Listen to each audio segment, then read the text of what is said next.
Early this morning at the age of 90 after a short battle with cancer. Augie founded our TV station KTVA and is known for bringing TV to the last frontier.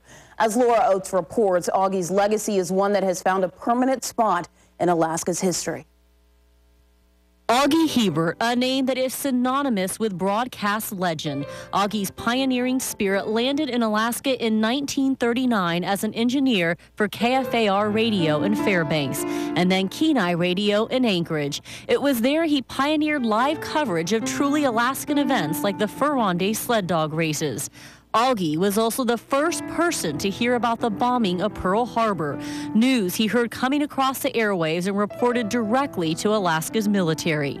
Soon, it was time for Augie to start turning his dreams of TV into a reality. So it seemed to me like what Alaska needed was to try and develop the same type of amenities that were popular outside, and to sort of settle down people, and so they'd enjoy it here and they wouldn't feel they were leaving something behind that they couldn't duplicate up here. And in 1953, under the leadership of Augie Ebert, KTVA television hit the air. While syndicated shows were a staple, it was the live local talent that made Augie's station, KTVA, a hit with Alaskans. Augie Ebert said, "I think we need a woman show," which of course we don't call it anymore. And he said, "I think you can do that." And I said, "Gee, that sounds fun." As technology advanced, so did KTVA, and in 1969, Alaskans watched live for the first time ever Neil Armstrong walk on the moon, thanks to Augie. Tranquility Base here. The Eagle has landed. For 30 hours, that was our entire programming schedule on all 3 local stations. We got rid of all the commercials that we had and all the public affairs spots. It was quite an event. Augie has been recognized by some of the most prestigious organizations and people. The National Academy of Television Arts and Sciences honored him as the first inductee into their Gold Circle, a moment noted by dear friend Walter Cronkite.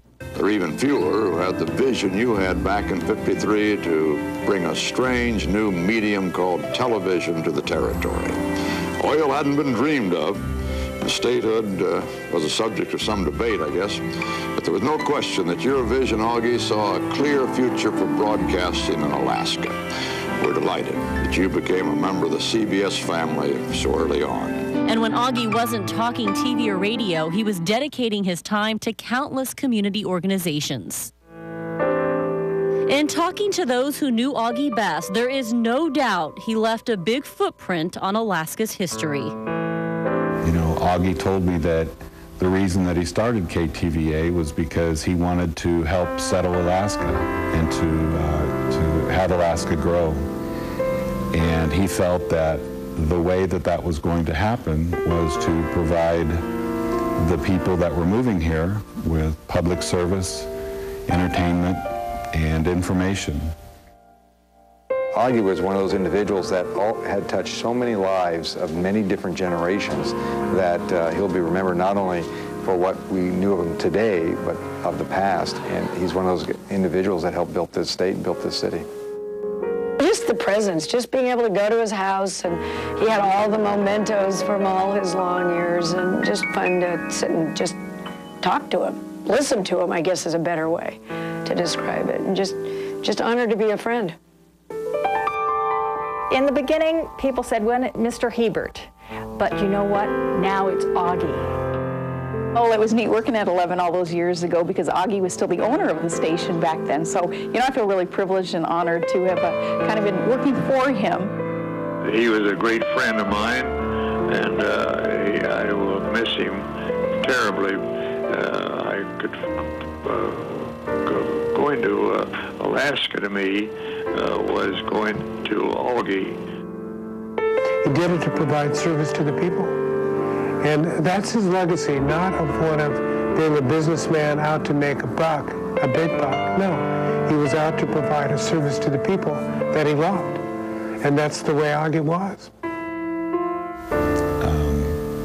You know, it's kind of like there's an Augie link phenomenon here, in that you're only one person removed from somebody that knows Augie, that either worked with him in the community here at the station or helped settle Alaska and help it become a state.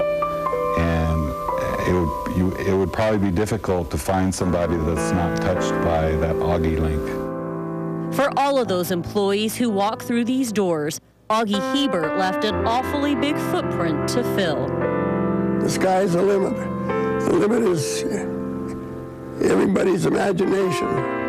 What they want to do, they can do if they want to. Nothing can stop somebody that wants to do something if it's the right thing and the time to do it.